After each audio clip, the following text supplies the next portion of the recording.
O acceso a unha vivenda digna debería ser un dereito fundamental para todo o mundo, mais a día de hoxe existen moitas persoas que non teñen un acceso fácil a ela.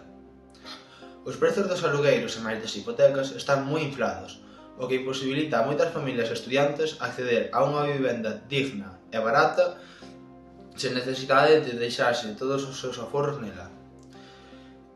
Para que nos fagamos unha idea, Galiza non é a excepción. Neste vídeo documental imos tratar un pouquiño acerca das causas, é dicir, de como se chegou a esta situación, as consecuencias que esta situación ten para nós e posibles solucións. Como se pode ver no gráfico, o prezo da vivenda aumentou en todas as provincias galegas máis dun 10% entre outubro de 2023 e 2024. Pero a que se debe realmente esta subida? Unha das principais causas do aumento do prezo na vivenda é a especulación inmobiliaria. Isto quere dicir que cada vez hai máis vivendas en mans de fondos de investimento, que se dedican a compralas e vendelas ou alugalas a prezos moito máis altos do normal, limitando así a oferta de vivenda que hai para persoas do común e permitindo que sigan subindo os prezos. Outras principais causas do aumento da vivenda en Galiza e tamén en España son alugueiros en cidades turísticas. Nestes sitios a xente prefere alugar os seus apartamentos aos visitantes mediante aplicacións como poden ser Airbnb, xa que estes teñen uns prazos moito máis flexibles que a xente da zona e polo tanto sae máis rentable económicamente. Iso tamén xera que xera menos cantidade de vivenda en aluguer e polo tanto que os prezos das vivendas disponibles se disparen, non permitindo adquirilos a un prezo normal e facéndose imposibles para moitas persoas. E finalmente, unha das causas que máis afecta tamén ao prezo da vivenda en España é sobre todo a cantidade de vivenda pública disponible. En Galiza só temos un pouco menos dun 2% de vivenda pública disponible, mentras que en outros países como poden ser Países Baixos ou Austria superan o 30%.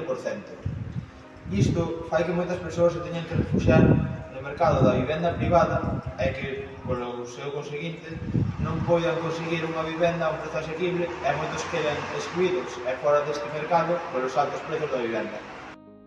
As consecuencias da crise da vivenda son diversas, xa que non só afecta ao prezo das mesmas, senón tamén á forma de vivir e ao futuro de moitas persoas, levando así a situacións como a de mozos sen independencia.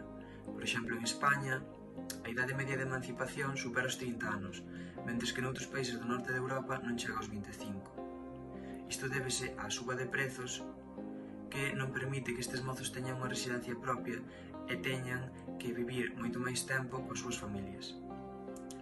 Leva ademais ao aumento de desafiuzamentos. A suba que comentei provoca unha situación de vulnerabilidade e inestabilidade, xa que os salarios non suben de maneira proporcional a hipotecas e alugueiros, facendo que os traballadores non poidan pagalos e queden nesta situación pésima. Pero a pesar de todo isto, segue producindo un despoboamento de zonas rurais e unha sobrepoboación de áreas urbanas. Nas aldeas existen moitas casas abandonadas que por falta de políticas para a súa rehabilitación non poden ser usadas como residencias, provocando así que a gran parte da poboación teña que desplazarse a zonas urbanas, contribuindo a esta suba de prezos. A boa nova é que existen solucións ante este panorama. Noutros países xa se aplicaron medidas para reducir o impacto desta crise. Algúns exemplos son o control dos prezos do alugueiro.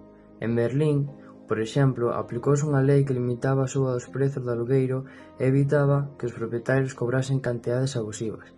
Esta medida axudou a frear o problema, aínda que tamén xerou controversia debido que é unha medida que busca solucionar a curto prazo, sen ter unha visión a futuro do que pode ser máis beneficioso. Outro exemplo sería o aumento da vivenda pública. Se Galicia tivese máis vivenda de protección oficial, moitas familias e mozos terían acceso a alugueiros máis económicos e estables, pero a nosa comunidade autónoma e España encontrase a cola con respecto ao resto da Unión Europea en canto a este tipo de recursos. Finalmente, o fomento da rehabilitación de vivendas en aldeas. Moitas casas baleiras no rural poderían ser rehabilitadas con axudas públicas para atraer poboación nova e evitar que estas zonas desaparezcan a vez que se reduce a demanda de vivendas urbanas. A crise da vivenda é un problema que afecta a moitas persoas en Galicia, España e no mundo.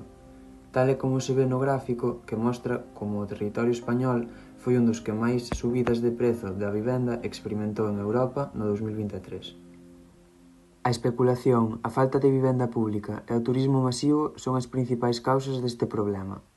Pero tamén hai solucións: regular os prezos do alugueiro, aumentar a vivenda social e recuperar vivendas abandonadas son algunhas das medidas que poderían mellorar a situación. É hora de actuar. E ti que opinas? Crees que se pode solucionar este problema?